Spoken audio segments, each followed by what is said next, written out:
Going to call to order the regular school board meeting. And we're going to begin this meeting with the pledge as we do any other. To the flag of the United States of America and to the republic which stands one nation under God, indivisible, with liberty and justice for all.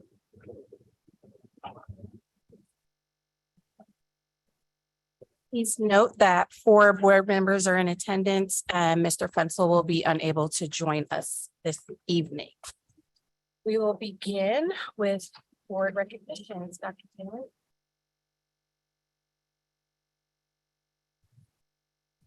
All right, good evening, President George Davis, members of the board, superintendent, and Washington Township School community. We have a number of recognitions to highlight this evening. First up, kudos to Rose Boble, Robin Conti, Alex Brownell, Crystal Wright, and Matt Skaggs for their roles in creating and hosting the Elevate Conference. When the idea for this conference came to light, I'm not sure anyone realized how much time and effort would be required to pull it off in addition to their day jobs, but it was all worth it. And I'm not sure there's a better way to kick off the school year based on the level of energy and enthusiasm that was generated over those 4 days. There's no doubt that the more than 500 attendees are in a better place mentally for the start of the school year than they would have been if they had not attended. If one did not know differently, one would have assumed that a professional event planner organized that conference. While the tasks involved with the entire process were daunting, they handled everything professionally and with a high level of grace. So our students ultimately will be the true beneficiary of this work. Again, thank you to Rose, Robin, Alex, Crystal, and Matt. We'd like to bring you up and recognize you at this point in time.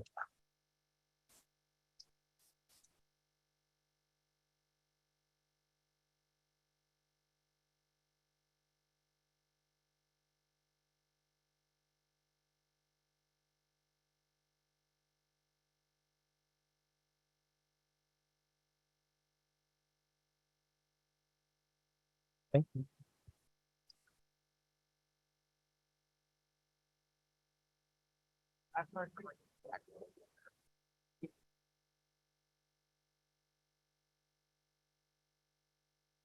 Perfect.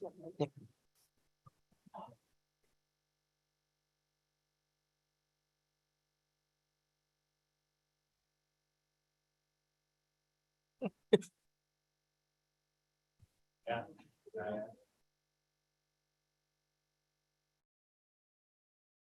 Thank you. Next up, 2 of our very own Washington Township school counselors have been announced as finalists for the following awards. First, the Indiana Middle School Counselor of the Year and Trailblazer of the Year, which is for excellent school counseling in the first 5 years of one's career. And that nominee is Molly Henry at Northview Middle School. So we'd like to recognize Molly at this point in time. So come on up.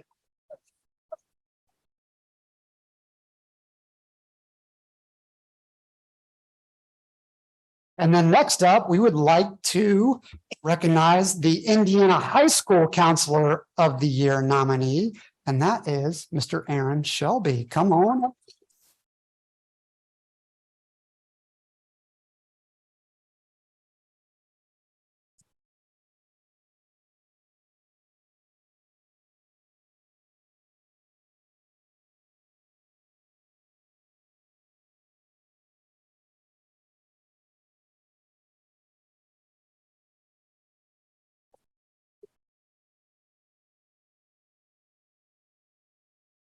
Stars of the show.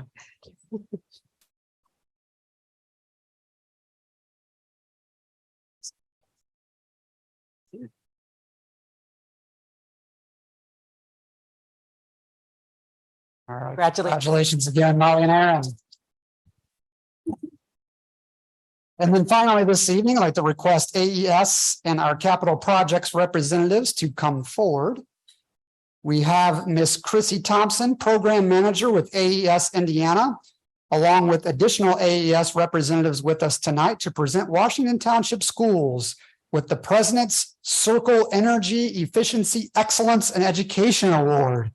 This award is being presented to Washington Township Schools in recognition for reducing the district's energy use. This award represents how grateful AES is to have Washington Township Schools as part of the energy efficient community. Washington Township Schools saved almost 3 million kilowatt hours and earned over $330,000 in incentives and rebates in 2022. The capital projects team submitted 31 projects last year and continue to find ways to be innovative and resourceful, even in most challenging times. AES Indiana looks forward to partnering with Washington Township Schools on future projects and supporting the district's energy efficiency efforts. Lastly, we would also like to thank Ms. Angela Britton-Smith, Mr. Boots, and Ms. Laura Guntz for their efforts to ensure overall success with this program. So congratulations and thank you.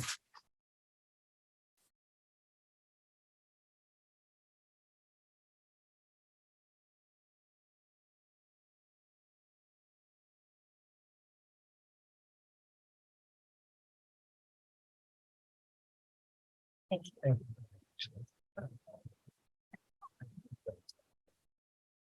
I got a picture with you guys up there. We'll do one more with One final picture.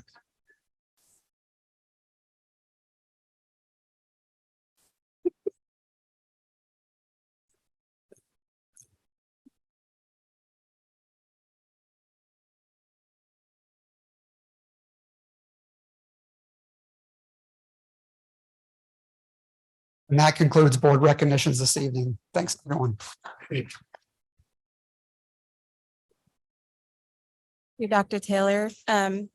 Next item on the agenda is the school spotlight. This evening, we will be hearing about Hilltop Preschool. Dr. Alizar.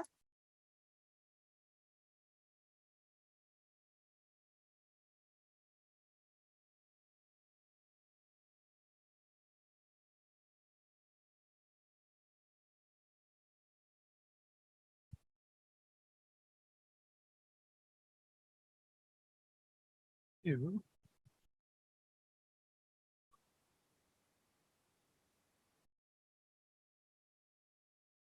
I'm like, I know it's here.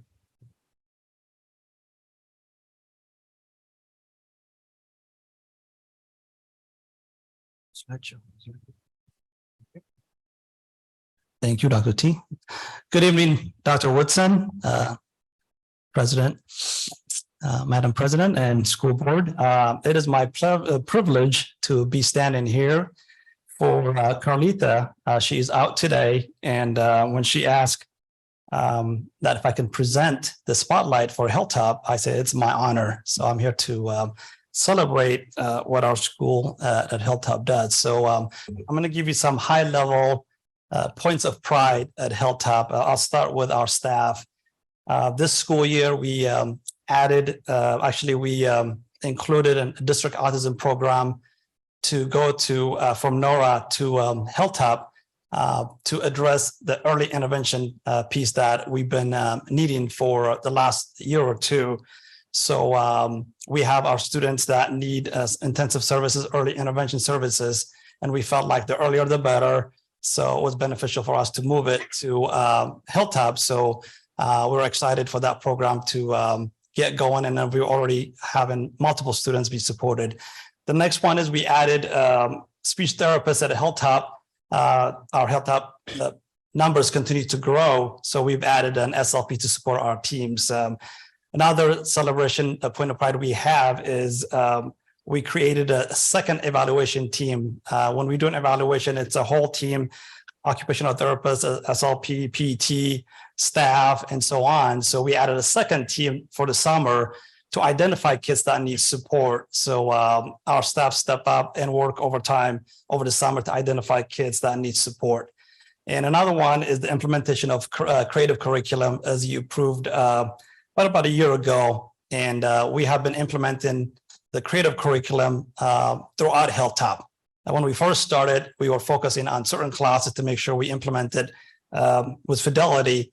Now we're implementing creative curriculum throughout Hilltop.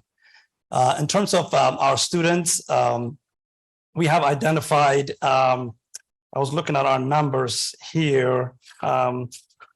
we identified our students that need intensive services. We increased by 60% from 2 years ago.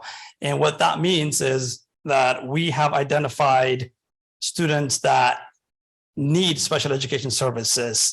We call that child find. It's a requirement by federal law that we find and identify kids that need support. So we identified students, and it also tells us that our families are reaching out to us to get support. So that has increased our enrollment and our preschool classes. We've created a community classroom to support our students. Next big celebration we have is Latino Literacy Project. I know Dr. Seaver is here, and we appreciate her team support because let me look on my notes here. We had an 8-week program at Hilltop, and 10 families participated in the literacy project, and they read their children Spanish and English books, and this was facilitated by our family liaison, thanks to Dr. Seaver's team. And we had a family fun night. We had 2 nights. We had about 25 to 30 families that participated. And then this participation is about getting to know the family, getting to know the support that's available at Washington Township. So we had a great success with that. The next one is we increased our mental health support services at Hilltop. Previously, we had maybe 1 or 2 families that accessed it. Last school year, we had 8 total families that accessed our Hilltop mental health support. Next one I want to highlight is the equitable achievement. Just quickly here, high level. Like I said earlier, we increased our evaluation by 64%. And again, what that means is we are identifying kids that need early intervention. We have our enrollment is about 220 kids at Hilltop. We have a morning class, afternoon classes, and our students are receiving the services that they need. It could be speech services, it could be occupational services. So our numbers continue to increase. So we have access for our kids and family. And one celebration that we have is our child care team and our developmental preschool staff have collaborated to create an inclusion classroom. So we have a community classroom right now at Hilltop, and we have kids that are not identified with special needs and there are kids that are identified. So we have a community classroom, and for us, this is almost like a pilot as we move to the early learning center, because we want to open more classes that are inclusive as we move forward. And like I said earlier, that creative curriculum, professional development has been going throughout Hilltop. This includes our childcare support staff. Next one I want to highlight is some of the areas that we like to grow in. And because our numbers are going enrollment-wise at Hilltop, and our multilingual learners, our diverse population of families and students need additional support. The key support is we need a multilingual interpreter to come and support them. So we're working on that to expand that area. Next one is the classroom continue to grow because of enrollment. And the perfect situation for us right now is, as you all know, Early Learning Center is going to open in January. So this would be a perfect transition for us to go to the beautiful building and expand the classroom and expand access for our kids. As you've been to Hilltop, if you remember, when you go to the classrooms, there's not a whole lot of elbow room right now at Hilltop. So when we go to Early Learning Center, we will have more room. And we are in the work of right now establishing a community placement. Like I said, right now we have one, but ultimately we want to expand that. Again, this is about being inclusion. We want our Early Learning Center to be known, not just a school that provides support for kids with IEPs and childcare. We want our community to know this is a school that all kids can come here and get started early on. As I said earlier, another goal we have is to establish community partnership through a parent-teacher organization.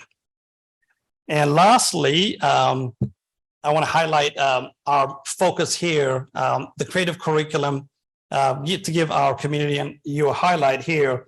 The creative curriculum is one of the top curriculums right now for preschool. And we have developed this from 4 or 5 classes to multiple classrooms. at Hilltop.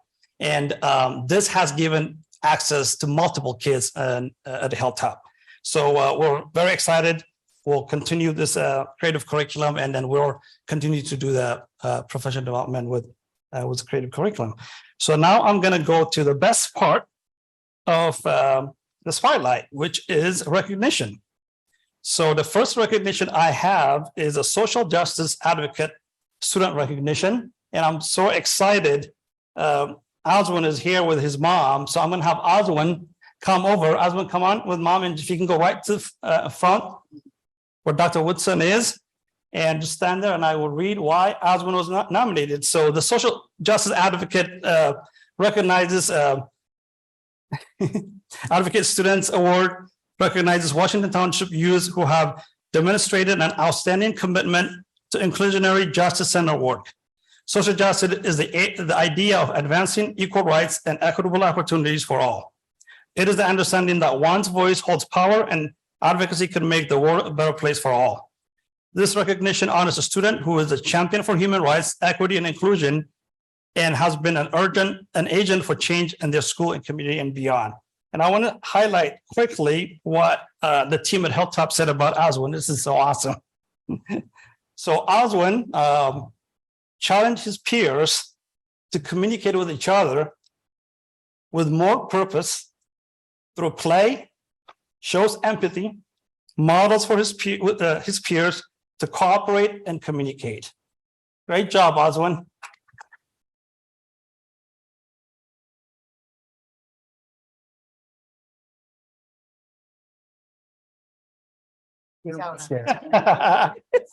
He's like, what? Good job. You stay right there for a photo. Go back one slide and we'll have his name in the. Yep. Yeah, perfect. Oh, picture. You want to do a picture? If You can if say- he will, if I know. not, Oh, mom can stay with him. that's it. you, Oswin. Congratulations. Yeah. The next recognition is above and beyond parent recognition. I'd like to call Michael Fushi to come over here to the front. Right, next, Dr. Woodson. Above and beyond parent recognition is Michael, and is a parent who demonstrates support for school by going above and beyond for the betterment of our students and school. And I'm going to read you guys what Michael, how Michael has supported our Hilltop families. So Michael, as most of you know, he is a visual art teacher at North Central, and he provides, he's on his own time, his own planning, provides a clay day for students at Hilltop. And students were able to experience working with various models of clay to use their imagination to create art. The kids love it, and our teachers can't wait for Michael to show up on the day. So thank you so much, Michael.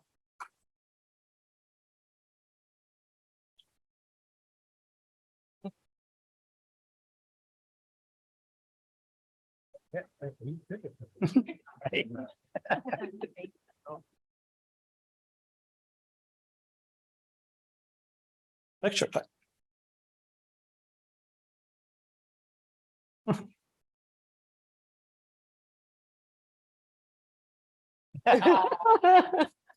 Thank you. Thank you, Michael. Next one is supportive partnership recognition. And this year we have Miss Betty Washington. Miss Betty, can Washington come over? And supportive partnership recognition is a community partner that supports staff, students, and our families in an extraordinary way. Miss Betty is a champion for Hilltop. Miss Betty is consistently at Hilltop, and she's always reaching out to see how she can support, specifically with providing materials for school, not just for kids, but also for staff. She provided school supplies, like I said, and items, clothes, and our teachers at Hilltop acknowledge her. They speak highly of her, and they know there's a parent out there supporting them. So thank you so much for supporting our families and our staff at Hilltop.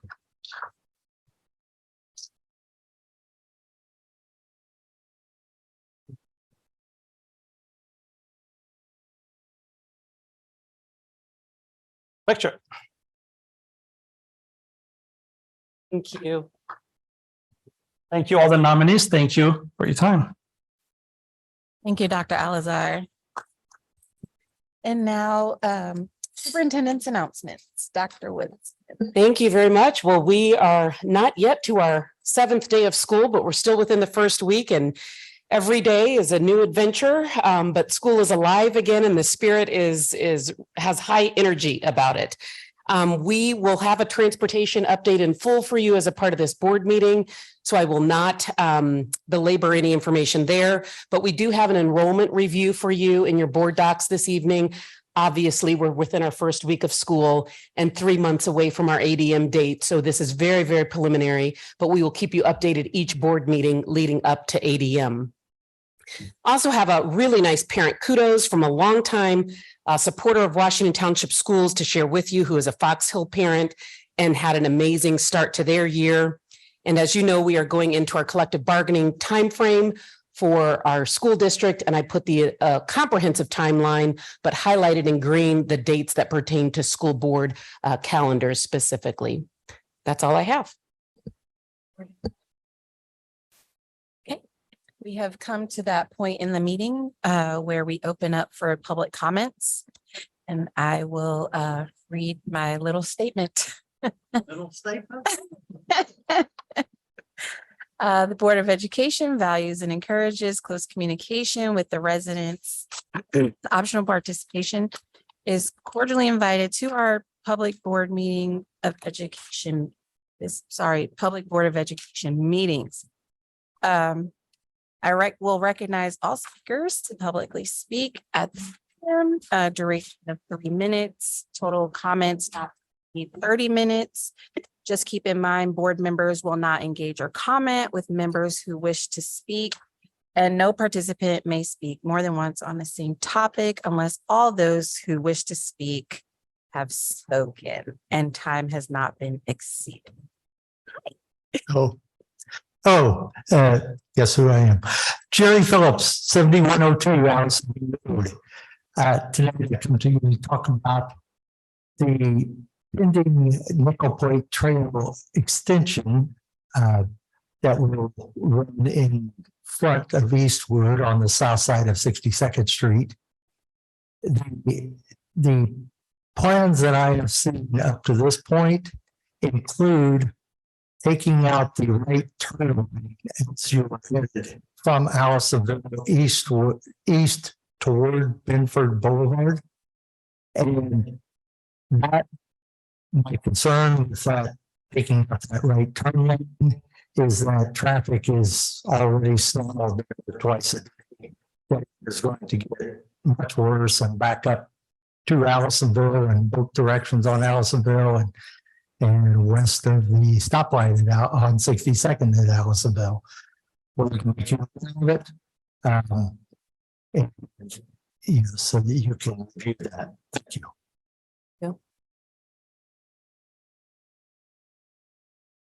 Hello, my name is Stephen Thompson. I live at 5642 Periwinkle Lane. I'm a parent of a 7th grader at Eastwood Middle School, and I just want to applaud the school district on what I consider a great start to the school year. Transportation was, from my lens, was amazing. So I just want to applaud the district for that as a parent. So thank you. Any other comments? If not, we will move to the consent agenda. Dr. Woods. Dr. Taylor. Oh, Yes, welcome. so excited. He was thrilled. President George Davis and members of the school board, I recommend that you approve the consent agenda for this meeting. This consent agenda includes approval of the minutes of the July 19th, 2023 reorg and regular meeting, the minutes of the July 27th, 2023 special board meeting, the memoranda of the July 19th, 2023 executive session, the July 24th, 2023 executive session, and the July 27th, 2023 executive session. Approval of 2 payroll calculation summary reports, a claims docket in the amount of $13,092,446.79, a human resources report containing classified personnel, 12 new hires. Those are numbers 24 through 35. 17 resignations. Those are numbers 14 through 30. 2 retirements. Those are numbers 4 and 5. For certified personnel, we have 3 new appointments. Those are numbers 70 through 72. 4 resignations. Those are numbers 67 through 70. And 1 transfer, which is number 12. There are 2 non-competitive grants to present for board's approval.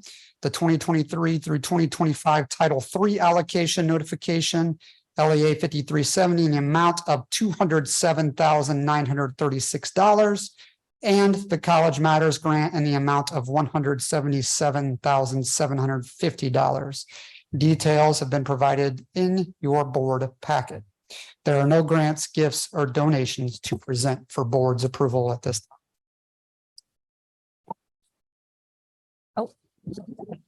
Just briefly, I just happened to see this morning, there was this glowing news article about Carmel starting the year fully staffed. So I was curious, since the HR report was on here, what was our status kind of on day 1 of school in terms of teacher vacancies? How did we do there? We only had a handful of certified staff vacancies.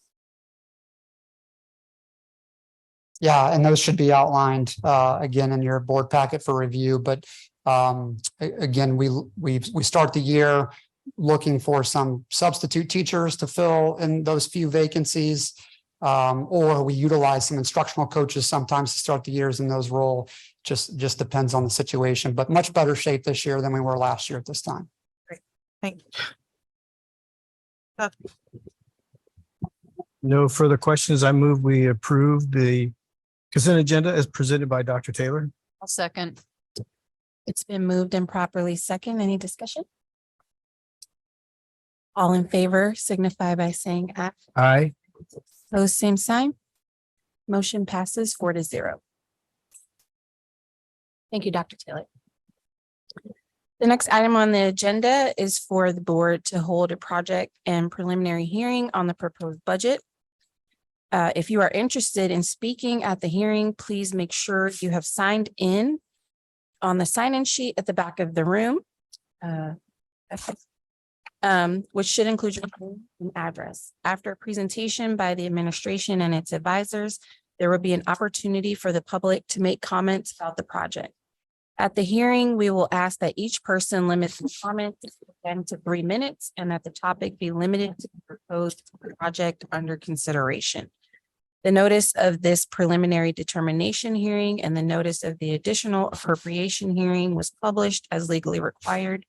The first preliminary determination hearing was held on July 19th, 2023. At this time, I will ask that board counsel, Eismiller Jane Herndon, explain the purpose of this hearing. First, I would like to go ahead and start before I turn it over to Eismiller. And for this evening, you'll see, I'm going to go to the page that we need to display. And this is the second of the 2 required hearings that we have for this general obligation bond for 2023. And you'll see on this slide, the maximum borrowing amount is a little over 6 million. So it's $6,105,000. Estimated proceeds available for the project is $5,920,000. And then also you'll see the repayment terms that we're seeking is over 4 years and 3 months. Estimated interest expense of $846,208. And then the current non-exempt debt service tax rate is for 2023 is 0.1391. And the estimated increase to this tax rate with this new issuance of this general obligation bond for 2023 is 0. So we have some debt that is coming off, and this is replacing that to keep the tax rate stable for our patrons. So just wanted to kind of go through that. The purpose of this general obligation is similar to what we've done in the past with our other regular debt general obligation bonds. And that's for general renovations and improvements to our school facilities across our corporation. And that can include anything from site improvements, equipment, technology, those type of needs that we have throughout the district each year.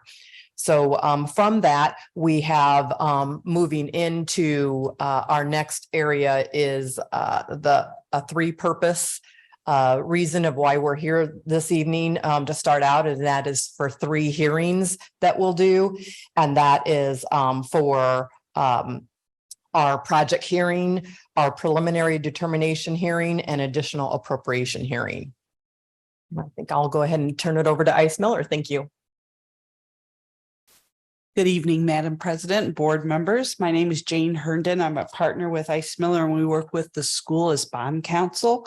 As you heard, you're holding these hearings pursuant to IC 20-26-7-37, as well as 6-1.1-20-3.1. And as Ms. Smith said, there's really 3 purposes for this hearing, but at this point, you could hold 1 hearing for those 3 purposes. And I would ask the president to open the meeting up then for any comments. Any comments from the public?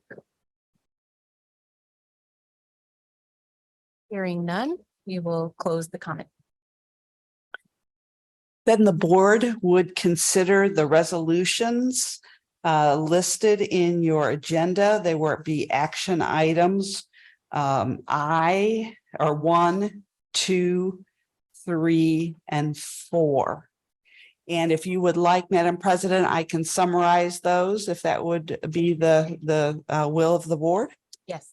Okay, so the first resolution, and all these resolutions include the financial terms that you just heard. So the first resolution is the project resolution. It indicates that the project is going to be used for general school improvements and operational costs, just as this district has done in the past. It's determining there's a need for those projects. And as you heard, the principal amount of the borrowing would be the $6,105,000. The second resolution, I'll just go through each one if that's okay, and then you can call the questions. The second resolution is the preliminary determination resolution. It has more detail about the financial terms of that bond issue.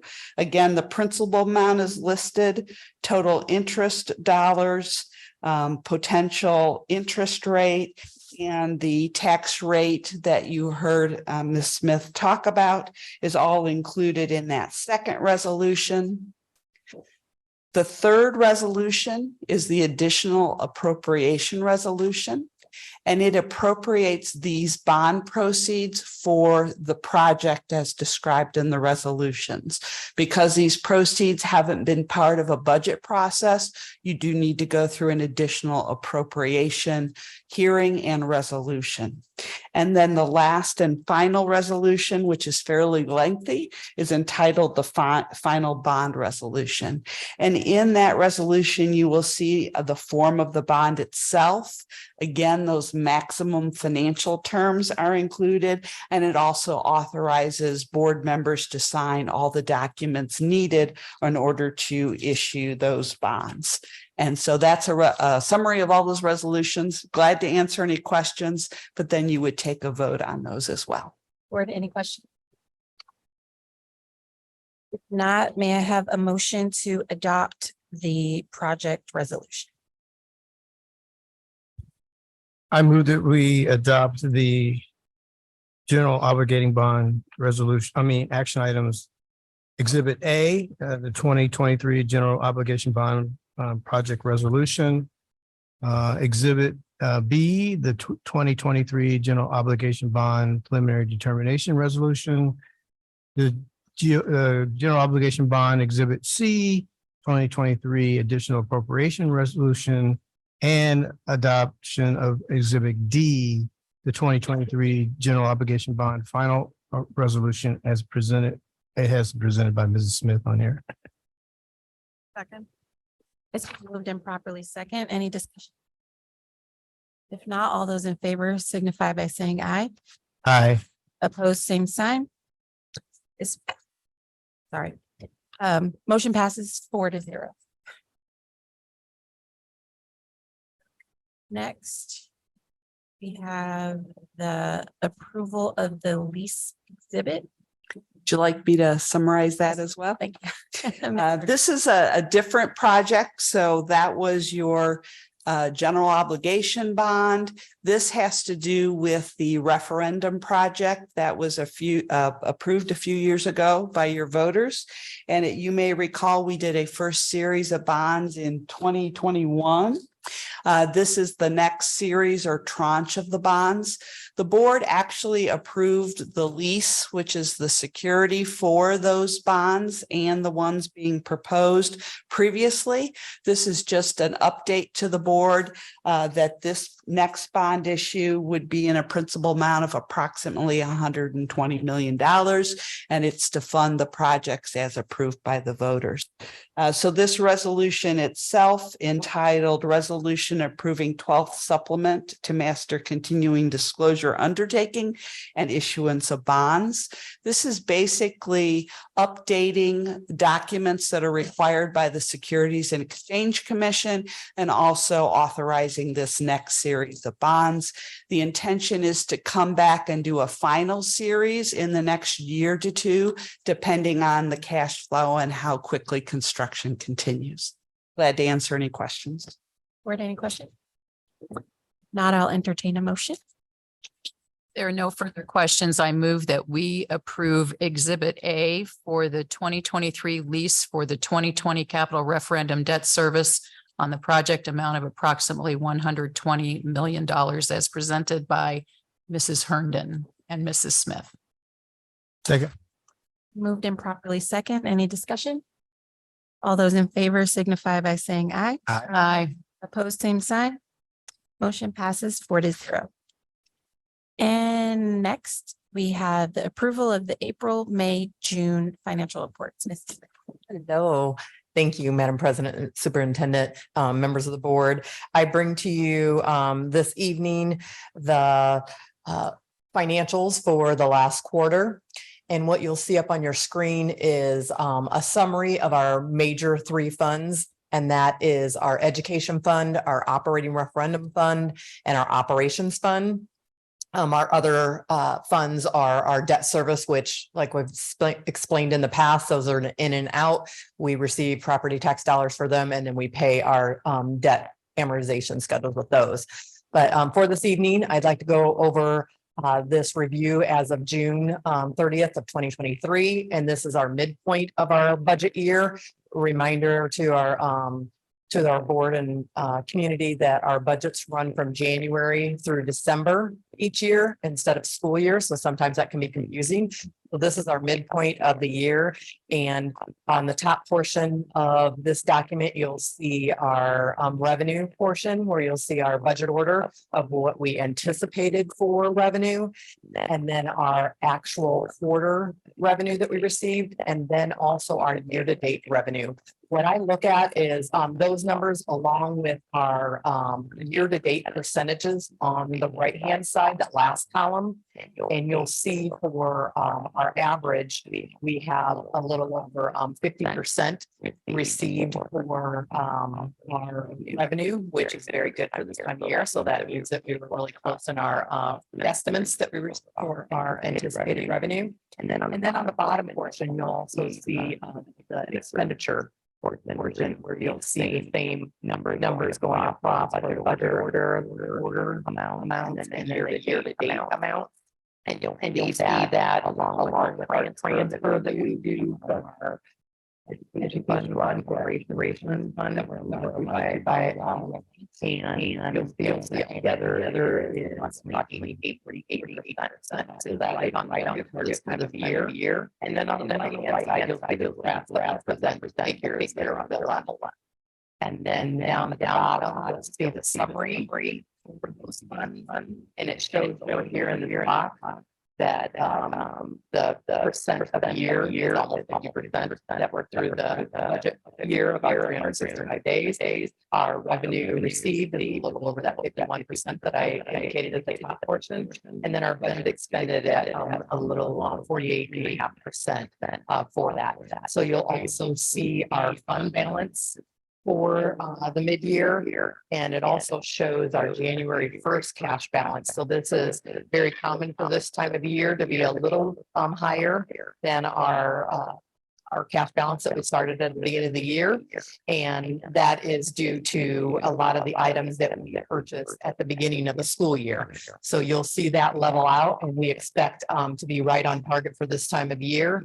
And the only difference that you'll see in the next quarter is the salary and benefits. And I have that little miscellaneous note on the side here because September has a 3 payroll month. So that month in particular always is a little higher than the other months due to the 3 payroll months. So we have 2 months of the year that have the 3 payrolls that fall in within that month. So each year I like to list that so then the board knows when they see those individual month financials that you understand why those months in particular might be a little higher.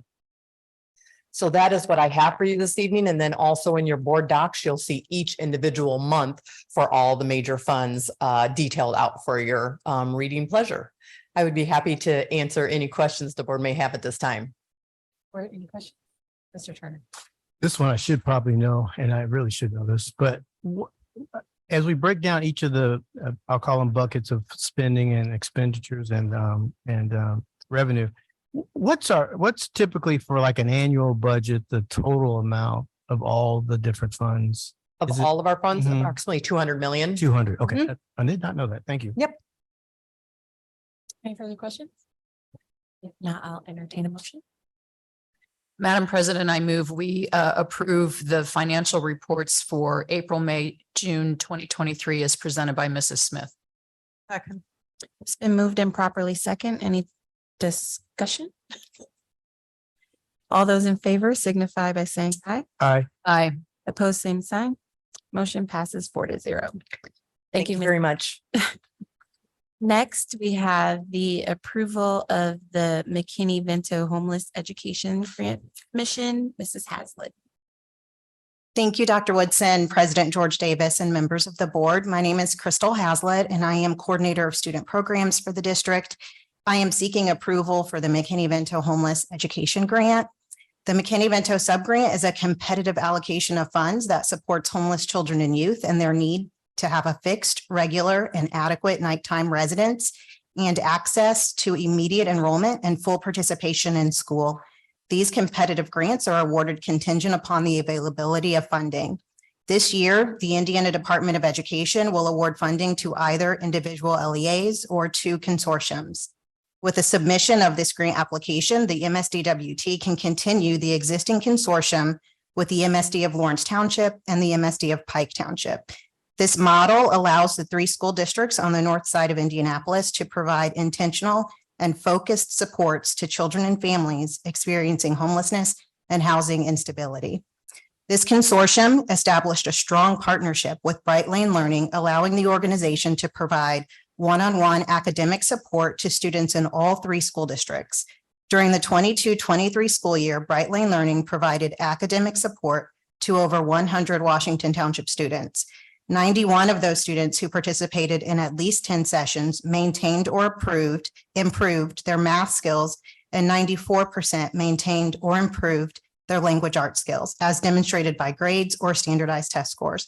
Additionally, with this grant funding, the consortium is seeking to re-engage Outreach Incorporated, another youth-serving organization that provides one-on-one wraparound support to unaccompanied homeless youth at the high school level, meeting their unique needs both at school and within the community.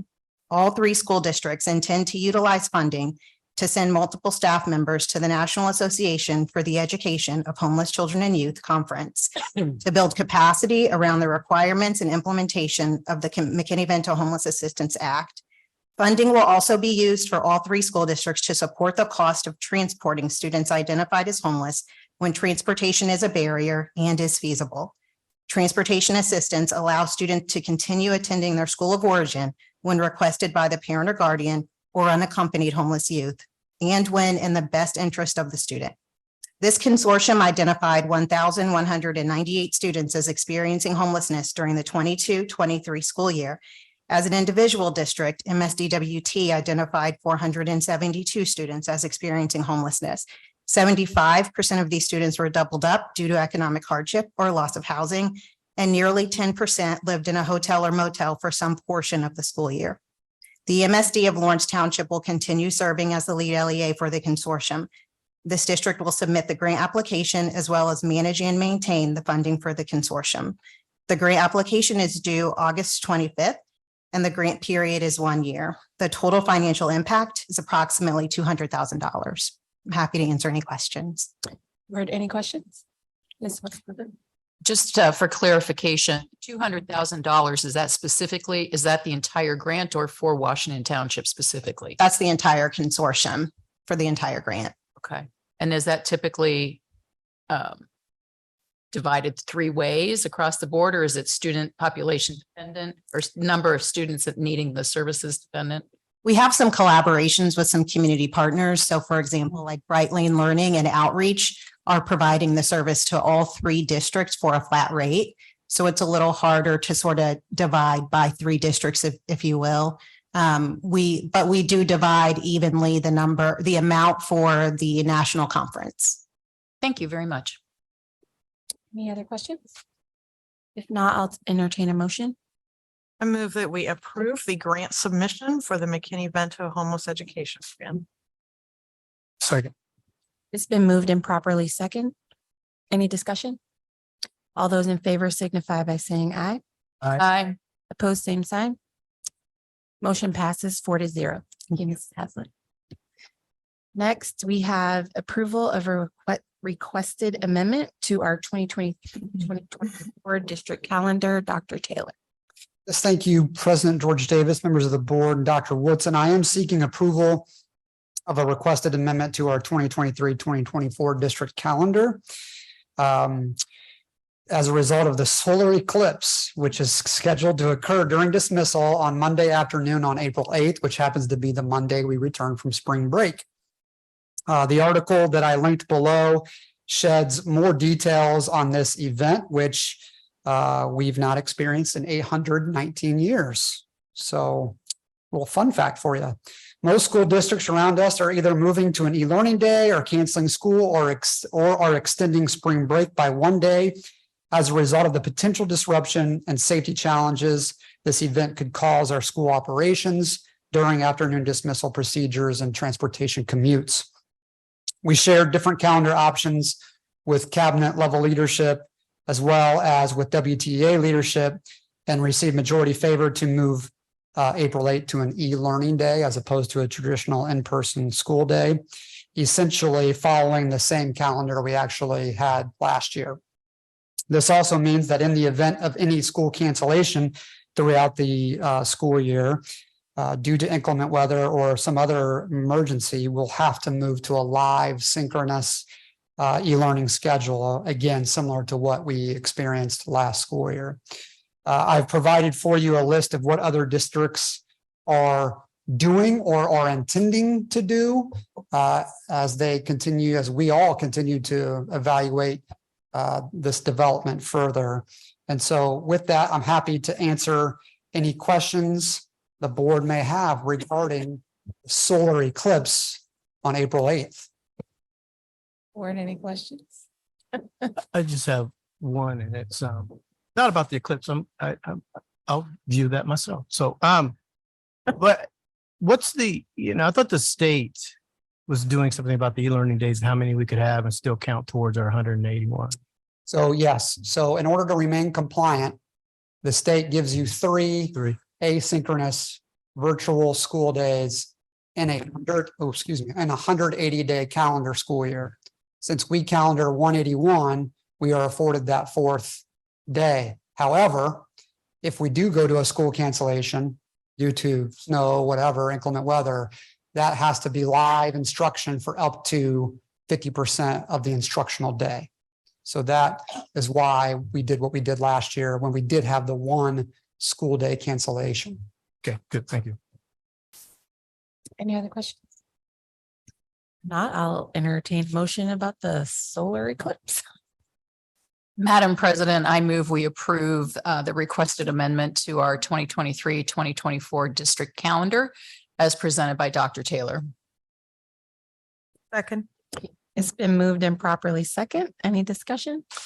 Just one item for discussion, just so, and it's on the record, that even though we're doing this and it may seem like, okay, why are you doing this? I mean, this is a big deal, to your point. Been 800 years. People are going to do it regardless if we have school or not.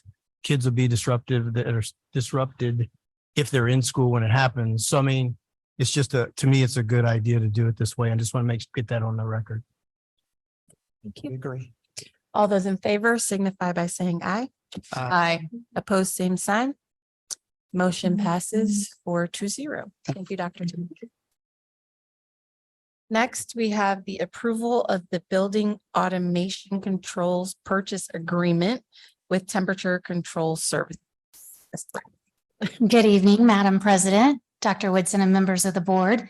I am here on behalf of Mr. Boots, our capital projects manager. He's on a well-deserved vacation after working hard all summer to get us going for the school year, and he'll return back to the office next week. Tonight, I am requesting approval of a purchase agreement to Temperature Control Services LLC for HVAC instrumentation and controls for the North Central High School Phase 3 renovation scope. And so just as a reminder, that is our largest renovation scope. And that Phase 3 was again around approximately $97 million for that portion of the North Central renovation. And then back in 2021, the board did approve the consulting agreement with Temperature Control Services, through which this special purchasing agreement allows us to process this type of scope of work for those HVAC controls. The total financial impact is $1,547,318.86.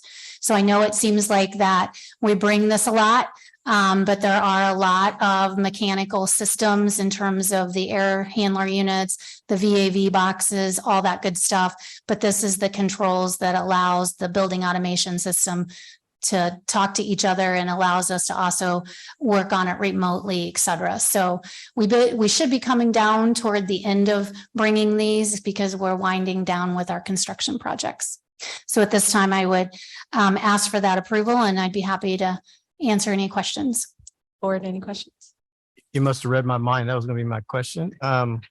Because if folks aren't, binge watching our recordings, they'll see that we do a lot of this over time.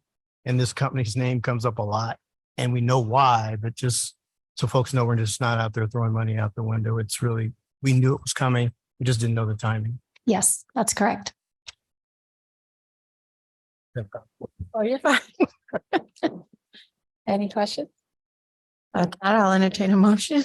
I would move that we approve the 2016 and 2020 capital construction project. Go back up one. We're on Building number up. 9. I'm sorry. I even had it highlighted correctly on my screen and just Okay. my eyes went down. I would move that we approve the building automation controls purchase agreement with Temperature Control Services as presented by Ms. Britton Smith. Second. It's been moved and properly second. Any further discussion? All those in favor signify by saying aye. Aye. Opposed, same sign. Motion passes 4-0. Thank you. Ms. Britton. Thank you. Thank you, Ms. Britton. And you're still with us.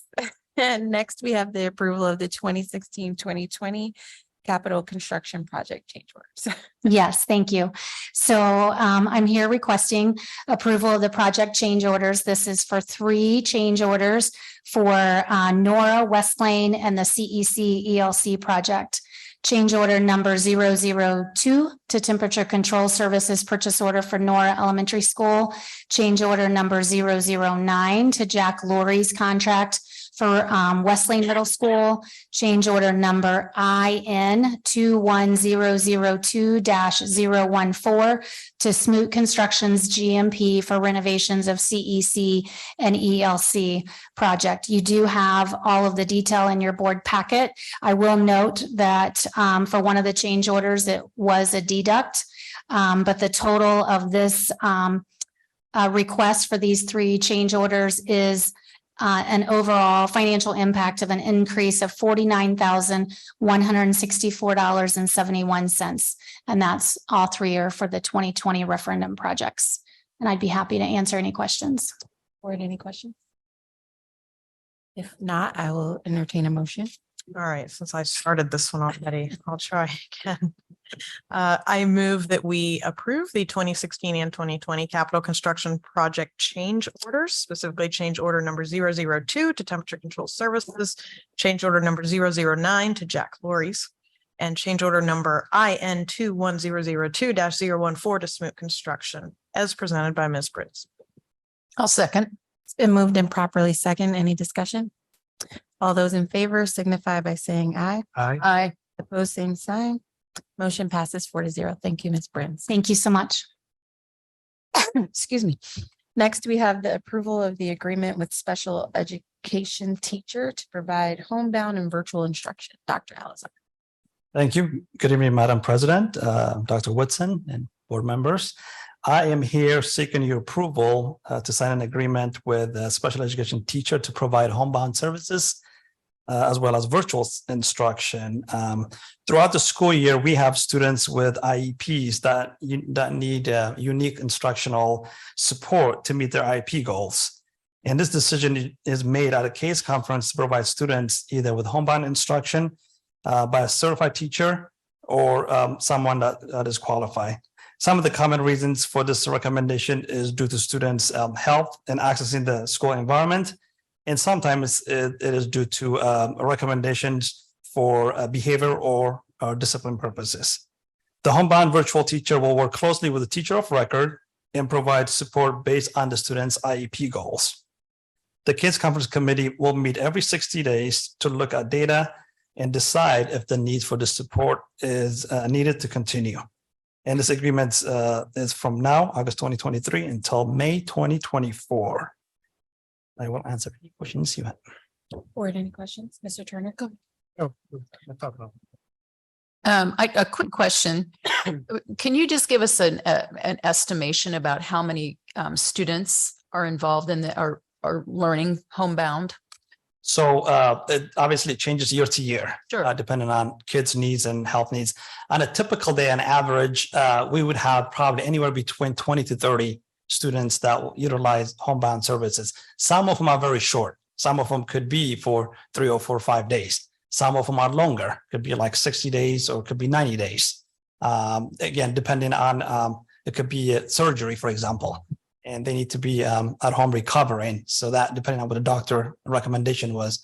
So we'll have to provide services for those kids. And another reason that we use this is when kids are facing discipline for many reasons, and we have to provide services for those kiddos. And depending on what the discipline is, if it's 10 days out of school or 15 days or a quarter, during that time, we have to provide services for. So it varies, but we have roughly about 20, 25 kids or so a year. Thank you. Mr. Turner? As we look at, how we finance things, I know ESSER funds, it was like great, we have this money, but that money's going to go away. So because this is funded by ESSER, have we had this position before? Or are we thinking we may need it again? So, because ESSER is not going to be there forever. Great question. Actually, the simple answer to that is actually what happens is we actually have our current teachers. We ask our current teachers to provide homebound instruction for kids. And the nice thing about this approach is this teacher will be available during the day. So previously, I would ask a teacher of record, this child is in the hospital, can you provide homebound services? It's by choice. We ask teachers, if one says no, we ask another one. And usually we get 1 or 2 that would like to do. So because of their contract, they have to meet the kids after school or early before school, depending on if it's middle school. And sometimes, believe it or not, on a weekend, I don't know if some of you are at the library or the Starbucks, sometimes you will see our teachers meeting with parents for an hour or two to provide services. So we pay those teachers for those hours. So we're trying to eliminate that, less stress for our teachers. And we've had this position posted since we had ESSER. So this is the first time in like almost a year that we have somebody to come and support. But yeah, once this is done, we'll go back to our old practices of asking our teachers to provide services. Kind of based on that, I'm just curious because this is, just one person up to 24 hours per week. This person can't serve 20 or 30 students. I mean, you're still going to be using some of the system along with this. Exactly. Some of the kids that need like 6 hours a week, we're gonna actually, our teachers prefer to like, I know the child, I know the IEP, I know mom, I know dad, I'll meet with them, for 6 hours this week. So that's done. It's for the kids that need a longer period of time. And our parents will tell us it would be great if I can have somebody do Zoom at noon. Usually for us, for our teachers, like, well, that's not going to happen because our teachers are under contract, but this will be ready to go. Thank you. Any further questions? If not, I'll take a motion. I move we approve the agreement with special education teacher to provide homebound virtual instruction as presented by Dr. Alazar. I'll second. It's been moved and properly second. Any further discussion? All those in favor signify by saying aye. Aye. Aye. Opposed, same sign. Motion passes 4-0. And you're still up. We Yes. now have the agreement with service provider to provide related services for students with IEP. Dr. Elizabeth. Thank you. This is my last item, and I'm hoping this is my last item specifically with occupational therapy contract. I know you've seen board item the last 3 sessions we met. So we will be fully staffed after this one. So this is the last one for occupational therapy services. As I've said before, according to IDEA and Article 7 Indiana State Regulation for Special Education, school district like us must provide related services to students if the IEP planning team determines such support is necessary for the students to benefit from special education services. And occupational therapy is considered related services. The service provider is assigned to multiple schools at Washington Township to provide related services for students with IEP. We would like to sign an agreement with an independent contract occupational therapist to provide services for our students with IEP, and this contract is starting now until the end of the school year. I'll answer any questions you have. Not really a question, just a comment. Congratulations on getting all these positions filled because we know that that's been quite a challenge. Yeah, it's very good. competitive field. Very Occupational good. therapy, we're competing against hospitals and private industries. So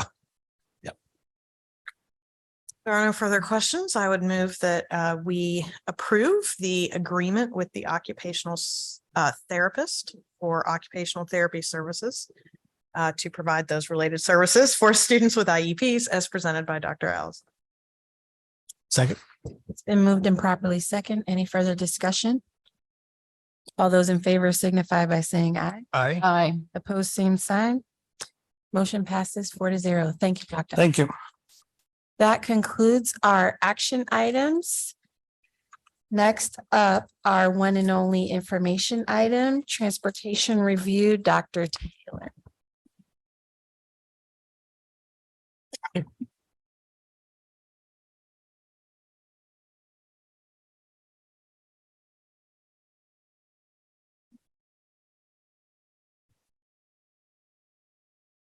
Good evening again, President George Davis, members of the board, and Dr. Woodson. We are off and running toward a very strong start to the school year. And this team right here is a huge reason for that. And so I want to make sure you know who these leaders are, because they are critical to the successes that we're having right now as a district. Thanks to Becky Smith's leadership and beefing up this team and your support of that beefing up on this team. I will tell you, this team is very cohesive. They are collaborative and they are hustling like crazy right now around the clock. And I couldn't be more proud to be a support and partner with them right now. So you're already familiar with Ms. Palacios, our director. You already know Miss Gaither, our Assistant Director, but we'd like to formally make sure you're aware of our Associate Director. This is Mike Reinhardt. And our Transportation Manager, Candace Tucker. And so I know they're going to speak a little bit about their successes, but I will just tell you that I got a text from a colleague that told me last week, Dr. Taylor, this is the smoothest start in 17 years I've experienced in this district. And so that is a win. We know we have challenges. We know you're aware of some of those challenges, and we'll share the good, the bad, and the ugly. But I just want to make sure publicly to thank this team, because for being young and working together, you wouldn't know it. So with that, I'm going to turn it over to Ms. Palacios.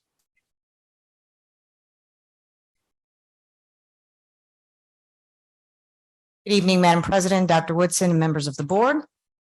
And thank you, Dr. Taylor. That's the best intro I think transportation has had. Ever. Ever. Absolutely. So as he said, we'll talk about the good, the bad, and the ugly, because there's always room for improvement. First, we do want to start a little bit, talk about the start of the year. Vast majority of buses are on time all the time. We have received some board recognition that was handed down to us, so thank you very much, as well as recognition from various schools and staff members saying, hey, this is the best start to the year that we have had in a long time. So we appreciate that. We've also received positive feedback on the amount of communication being sent to schools and families. Most employees have definitely upped their game in regard to professionalism. I'm speaking about our drivers and our bus assistants. The transportation office staff has finally experienced some victories. They were pretty beat up last year, as you may know. So it's great that we're finally seeing what all the hard work that we've been putting in for so many months. And we are still putting in, as Dr. Taylor mentioned, we're working about 12 to 15 hours daily, and have been for about the last week and a half to 2 weeks to make sure that this goes as planned. So we're tired, but we're going to keep on going. Also, we've received compliments from families as we assist them with transportation needs. We have a 48-hour turnaround time for us. That is our goal, and we have been meeting that to communicate with our families. Our fleet manager begins August 14th, so we're very excited about that. Also, the added positions have helped in navigating our workload and timeliness. So again, thank you, Mrs. Smith, for getting that ball rolling. Kim and I looked at each other and we said, if this was just you and me, we'd be working 22, 23 hours a day trying to make it happen. So this has really, really been beneficial. And we do have a great team. Also, many of our drivers have expressed that this is the best start of their school year in many years as well. And as you know, some of our drivers have been with us for quite a while, so that was refreshing. The hour in between tiers has helped significantly. So we are seeing that was a very positive change that we made. And also we've had Transpar has provided additional assistance on site when needed. We've had the off-site manager is currently on site, and he will be until at least the middle or towards the end of August. We also had another Transpar consultant come and assist as well from Texas. So I'll talk about some of the challenges. Some parents, mostly elementary, are not in agreement with our approved distance to stops by grade level or stop revisions. We experienced this last semester when we condensed stops as well. And the added stops, it's very, very important to know that added stops will increase the time students are on buses. If we have more drivers, obviously we can create more routes. So our gen ed students are being picked up right now, earliest 6:35. So if you can imagine adding between 2 to 3 minutes for each additional stop, all it would take is adding 2 additional stops to one route for a 6:35 pickup, and we're already before 6:30. So we are making sure that we're holding firm with our distance to the bus stops. Also, we've seen an issue as far as returning elementary students to their school due to a parent or guardian not meeting up at the bus stop. This obviously creates a domino effect, and we've seen it. Those buses that are able to run their elementary routes make it to the high school on time. Those that do not, we do see sometimes if they are school further away, a Crooked Creek, a Fox Hill, they may be delayed in arriving to the high school. What else here? Data cleanup and software glitches have required some troubleshooting, and we're still working through that. I'll give you an example. We know that we assigned bus 41 for a student, 41 a.m., 41 p.m. We go to run the report and it spits out 41 a.m., bus 3 p.m. So just trying to get in there with our tech folks. Mr. Reinhardt is very well versed in Versatrans, getting with our Transpar consultants as well, and trying to figure out why those things are happening and what we can do to get ahead of it. So there's a lot of data cleanup that is still occurring. Also, traffic patterns at North Central are improving tremendously. We still do need some help from some of our parents that aren't quite getting the go to the parent line, but I know that North Central is communicating and has communicated that process for our parents. So just a few more that we need to adjust. Chief Lindsay and the Andy Frayne folks have been out there directing traffic, redirecting parents to help us with that transition. And our candidate pool for technicians, still for garage technicians or assistant fleet garage managers, has not improved, unfortunately. So we are hoping that with the new fleet manager, perhaps he has some more connections, can get the word out in a different way that we haven't explored yet. So we're looking forward to that brainstorming next week. Also, next steps. We do have, I know last time I was here, I talked to you about us holding and having students up until a certain point in time routed, and then the reason why we had to hold. And most of that, again, is based on we can't keep switching up routes for the drivers every day. And we also can't expect that the parents are going to check bus information daily for added students to the route or how it may adjust the route. So I'm not going to be easy on Mr. Reinhardt, even though this is his first school board meeting. He will speak to the numbers that we are experiencing. Again, we are very lucky to have him. He does have that numbers and that tech mind because of his days in routing. So, Mr. Reinhardt, if you wouldn't mind speaking to that, please. Thank you. Thank you. Good evening. So when we talk about numbers that have come in, Versatrans, as Ms. Palacios has said, is it's a strange system to work in.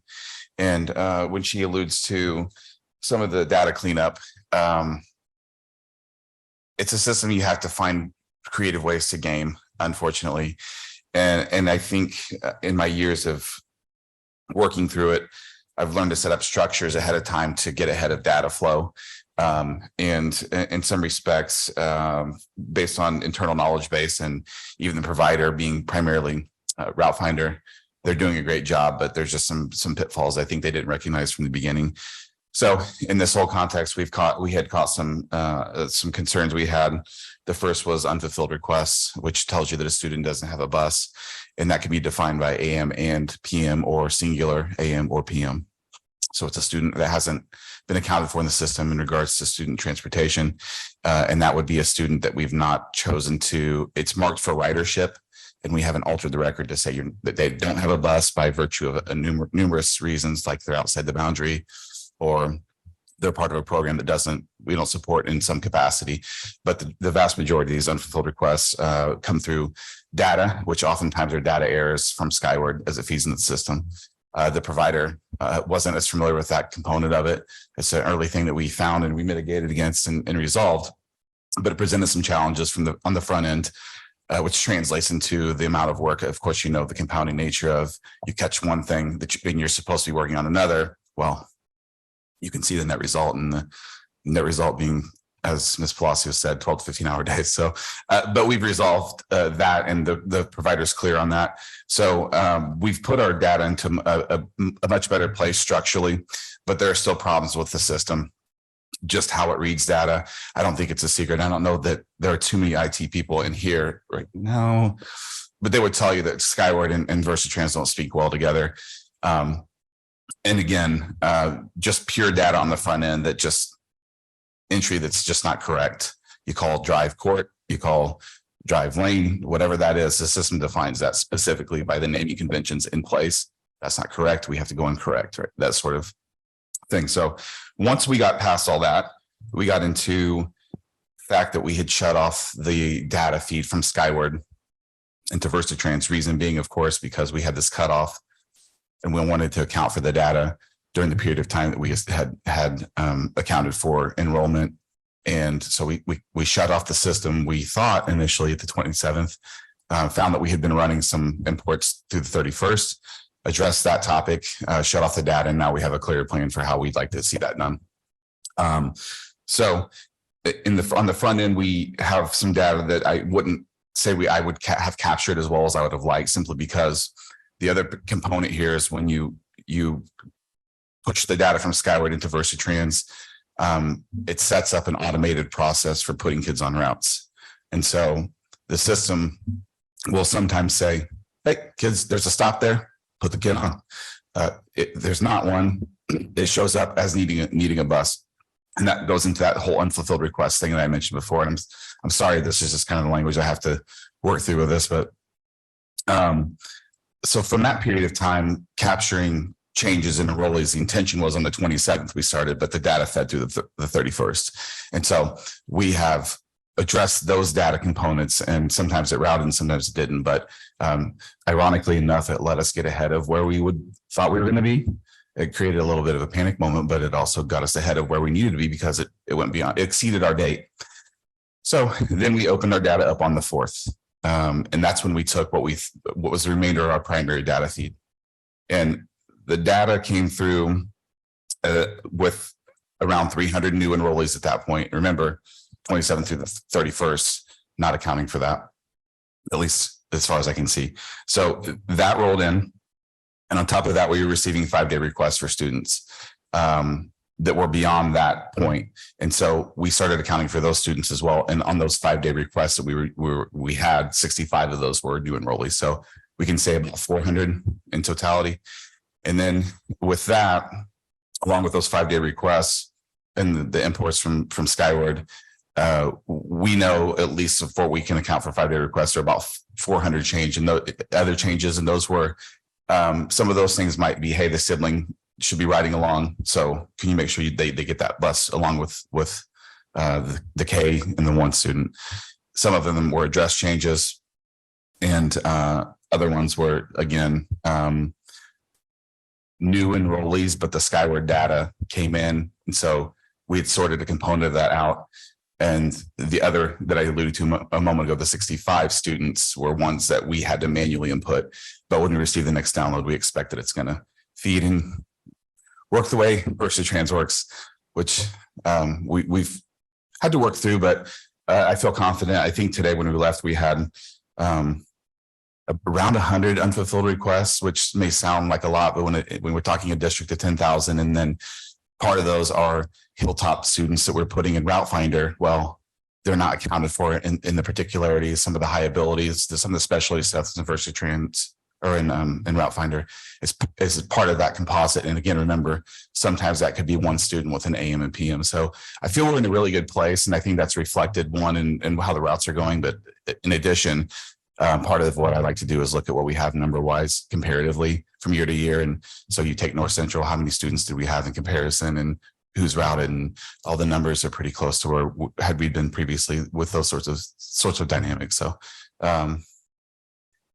yeah, data. So I don't know if there are additional clarifications you want, but I think it's been challenging, one, because the system is the way it is. And frankly speaking, years of usage of the system without comprehensive knowledge can create dynamics we don't want to get into. One being when we went to correct some of these components, like we have families saying, I have a different AM and PM bus, or we have a different stop location in the apartment complex. I won't get into it too much, but how you use the system creates additional stop and map points. And so when it auto feeds, it will just pull a kid or kids to what they thinks is the nearest route. And sometimes that's not consistent. So some of that's years of how we've used VersaTrans as a district. But at this point, of course, that cleanup isn't a meaningful one, right? With a transition into what we believe is a much better routing software. So we're dealing with what it is. And clearly there's a reason for a shift if that's what we're getting. But overall, having navigated, I'm confident we're doing a really good job of it. So Remind of the timeline of that software shift to get away from these complexities and challenges you've already brought to light. yeah, I believe the intention was Right now, we have routing.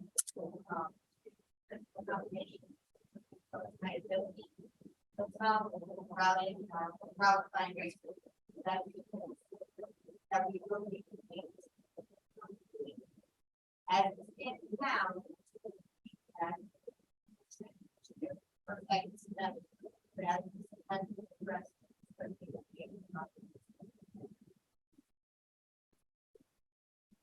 And I know that Mr. Heron's working with the resident router for the software to set up the structures currently so that we can be, his named goal would be have everything in place well ahead, at least a month. So that's the ambition with him. So I feel that we're making good progress on that front as well. Ms. Fry? Do you want me to ask questions of kind of each speaker? Or do you want me to wait till all the way at the end? Yeah, this is just very specific to this, and it's just one. So you kind of mentioned about 100 unfulfilled requests. Are we still like holding those until next week, the 14th? Or are you going ahead? Have you started going ahead? No. So when we talk about some of those being Hilltop and other programs, those will never be non-unfulfilled requests in VersaTrans because they've been accounted for in Route Finder. And we found actually that to my surprise, we found that when we started altering, I think it was High Ability, a few Foxhill, maybe Foxhill or something, that and I don't know where this came from, if it was automating it from somewhere, from Skyward through the entity that communicates via email that it changes, but some High Ability, I started doing that. And some High Ability families started saying, we're getting this email saying we don't have a bus route now, despite us having said it's in Route Finder. But then when I made the alteration in VersaTrans, it started, I don't know why the communication happened through that program. But at that point, we realized that's probably a fairly perilous process for us to create unnecessary concern over the fact that there's 103 unfulfilled requests, knowing that they're fulfilled in the other routing software. So again, that's not necessarily reflective of that we're waiting for students to have a bus. It's that it's accounted for elsewhere. And then in relation to your specific question though, those aren't those 5-day requests or that we're waiting on them to come through, or these are things that have come through the download that might just have some systemic problems. For instance, there's no address even inputted in the Skyward side. So those are correctives on the school side, things like that. It's not our any large portion of our data. It's just really nuanced components where the system again just generates things that are problematic, along with these are simply data shifts that aren't coming through Skyward because they're not there or they're incorrect. Okay, so quick follow-up, because I think I'm understanding where you're going. When you're talking about these unfulfilled request ones, those are more kind of almost special situations or or something. What I really kind of wanted to know is like a student who walked in and enrolled on the first day of school last Thursday on the 3rd. Do they have a bus yet, or are we still in that hold until the 14th? Okay. So the goal was route everyone right prior to July 27th. July 27th, have them ready to go for the first day of school. And then that second goal was anyone from July 27th to August 4th, have them ready for August 14th. We were able to exceed that, and we can say anyone from July 27th to August 9th, which includes new enrollees as well as 5-day request changes, will be going August 14th. Oh, thank you. So about 3 days ahead of our initial goal. Okay, got it. I have a comment and a question. So first, as a parent of a child who's actually on two different buses, thank you. Because this is the first year I have not had to worry about where he is in the afternoon. So kudos. Second, I just have a clarification question. You mentioned like the unfulfilled requests. So when you say 100, could two of those belong to one student because one request is an AM and one, okay, I'm getting it now. And I do want to clarify to the point you were bringing up question wise, the technical answer to are they routed is for the most part, yes. And really because the E-Link is what it is, it's more or less a one-to-one translation from the routing system. They could access that information now. Of course, the reluctance in that is exactly what Ms. Palacios was referring to earlier, which is if you don't find a baseline and settle in initially, and you're constantly chasing down the data and don't give yourself space to actually have some configuration that you know is working, it remains a question for the entirety of that time. And so that cutoff of data. So the vast majority of those are completed.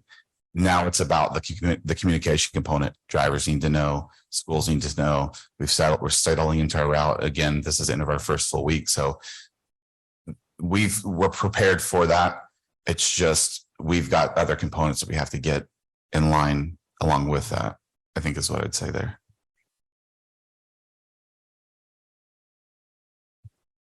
And along with that, we'll be sending out a communication to parents on Friday, letting them know, again, those July 27th to August 9th requests for new enrollees will be ready to go for busing on Monday.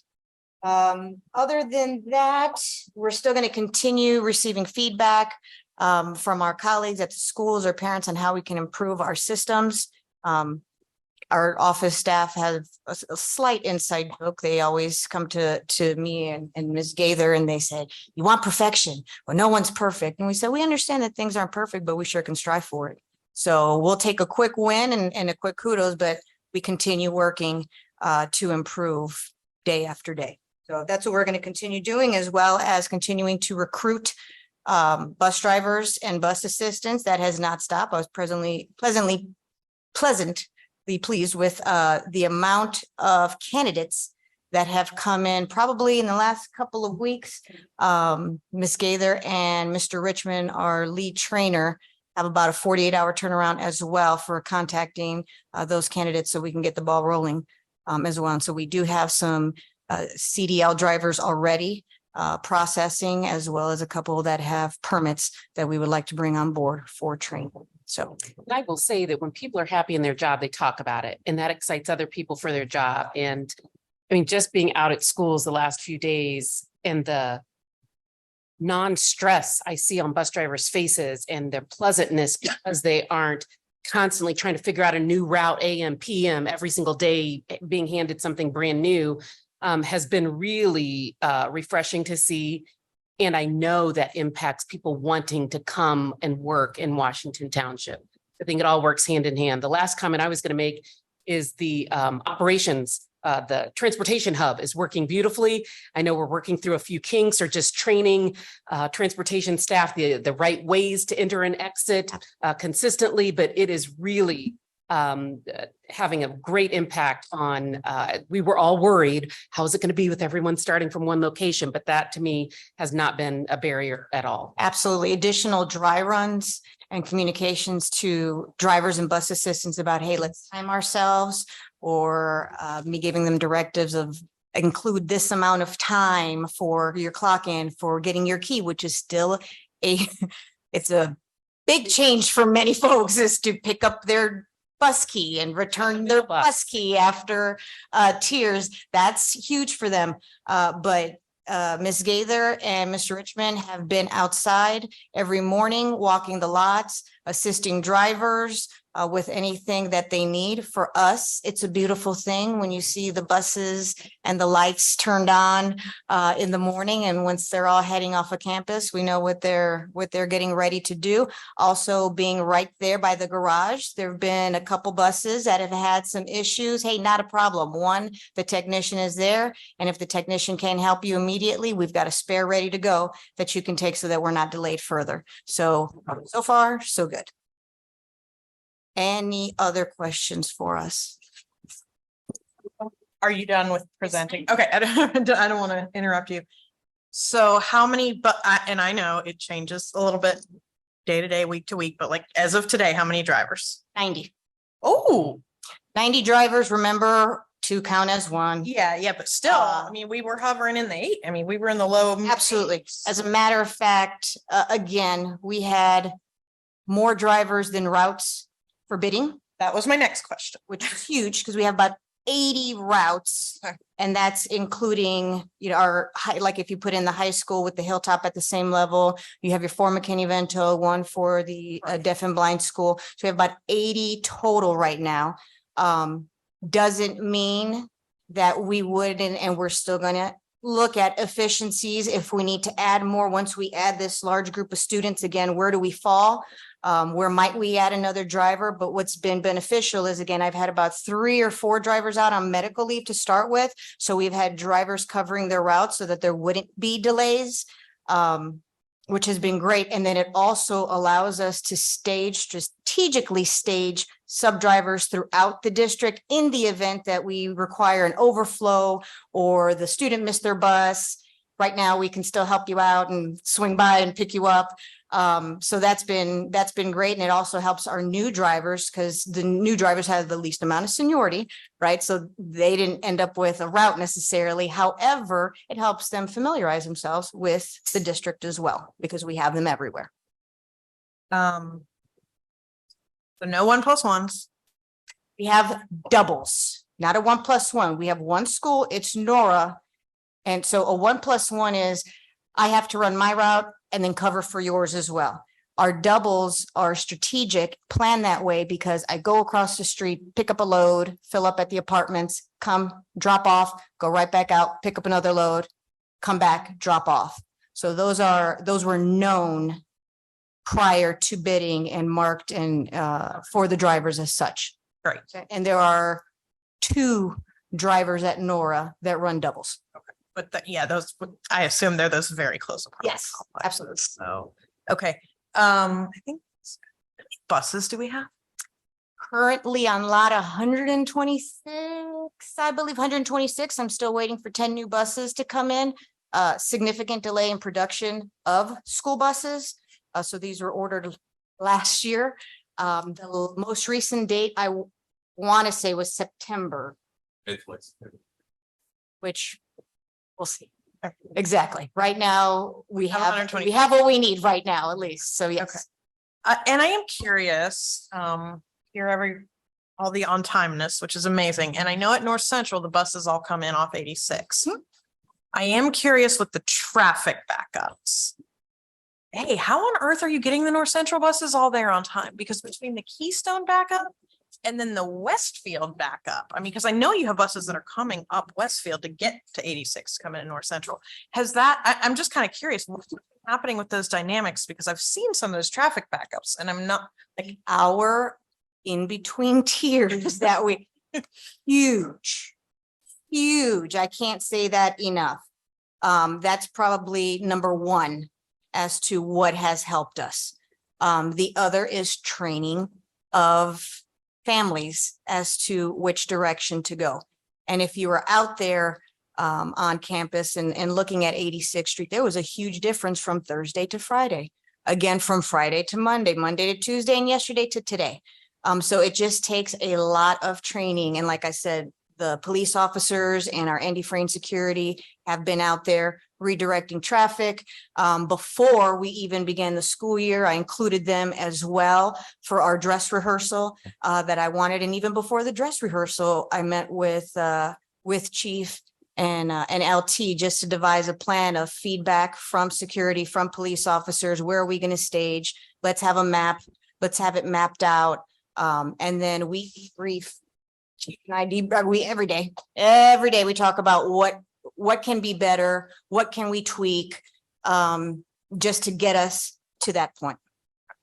well, good. I'm glad the northbound on Westfield buses haven't been too messed up. One driver, and I'll just, because it's funny to me now, but it wasn't funny this morning. I thought, well, let me take Westfield and see if it'll be faster than what. No, you are not to take what is not routed for you. We don't do that on Westfield. It's just, we know that it's busy. Oh, so you And the- routed to avoid them coming up Westfield? Exactly. Uh-huh. And then you will have issues, what was it yesterday, down power line at 75th, preventing traffic from getting onto Westfield. So there's still those things that are not under our control that we found with this storm that we just had. Wouldn't surprise me tomorrow morning if a driver says there's a tree limb in the middle of the road and I can't get through.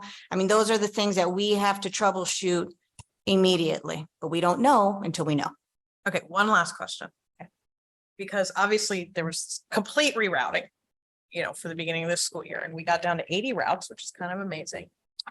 I know you're not gonna have an exact answer. I'm actually not asking for perfection. Now that you've kind of seen, okay, now that we've rerouted everything, redone everything, everything's coming out of North Central.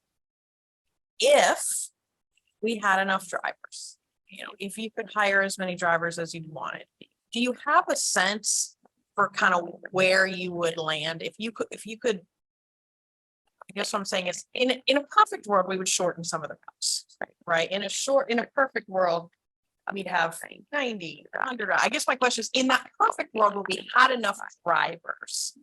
Now that we're in the new system, because a couple of years ago, the answer was like 115, right? The number of routes we really should have or would like to have was like 115, right? I don't think we've had those drivers since 2000. Yeah, anyway, I guess I'm just wondering now that we've rerouted and we've kind of started fresh, have you gotten a sense yet for in an ideal world that we did not have a driver shortage, how many routes do you think we'd be running? Well, it would depend on how long do we want students to be on the bus? What hours? Exactly. So I mean, there are many things that play into it. Right now, when I see route time, doesn't bother me when I see paying to 5, maybe 40, if we have to be on the end. Those would be the ones that get in. Drivers. I'd like to see if we make some adjustment to those first to make those route times a little bit less left for the kids because PM route also on longer than AM. So again, we're gonna keep shooting for the stars until Ms. Gaither did after the 115 drivers, I still want the subs, and so you don't stop. We keep recruiting until we can. It's great, and I completely agree with Dr. Woodson. When things are running smoothly, I think I get them. Absolutely. And last thing, I'll just pass on one more kudos. Last week, I saw drivers doing their drivers, and they were stopping. They were doing because I'm sure that was awkward for them. It was not in cars. So I'm like, why in the heck is this bus stopping? They don't have any kids on it. Timing. No, I know, but they were doing it, and that impressed me because I'm sure it was tempting when they were doing their drive runs to maybe not actually do the full stop at every whatever. But I saw them out there, and I saw them doing what you were expecting them to be doing, and Absolutely great to see. And the whole point of that was, I don't want the first day of school to be the first time that you're going, oh, wait, where's my slot? Oh, wait, where's it located? Oh, wait, where's the traffic flow? Who are the people that I'm supposed to have directing traffic? No, let's take that guessing game out. Let's be tight on it. And actually, the dry runs gave us some chance to adjust a couple of drivers. Right, we're like, it's a dry run and you are late. That should not be happening. Let's adjust right now before day one. So again, just trying to get ahead as much as we possibly can to keep improving. So thank you for noticing that. We always do have to send something out to parents because we will get the calls. You missed my kid. School has not started.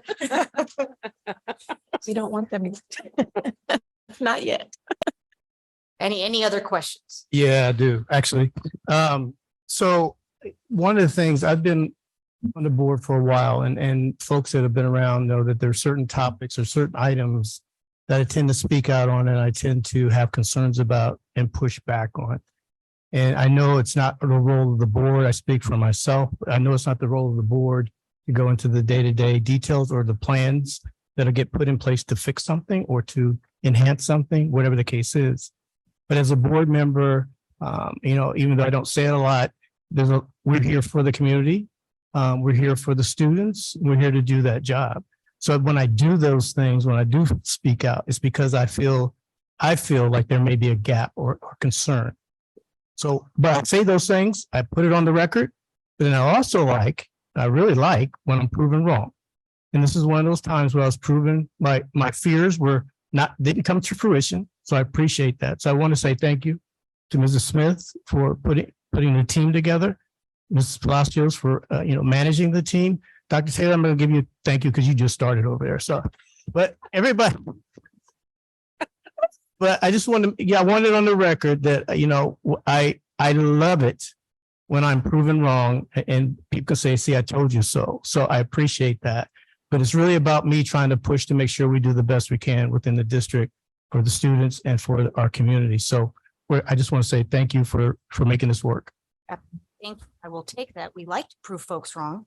But for us in the department, students, number one, always, whenever we're meeting with staff, whenever we're interviewing folks, they have to be student-centered. Students come above all. So because that is our goal, we do work hard. And we're all parents.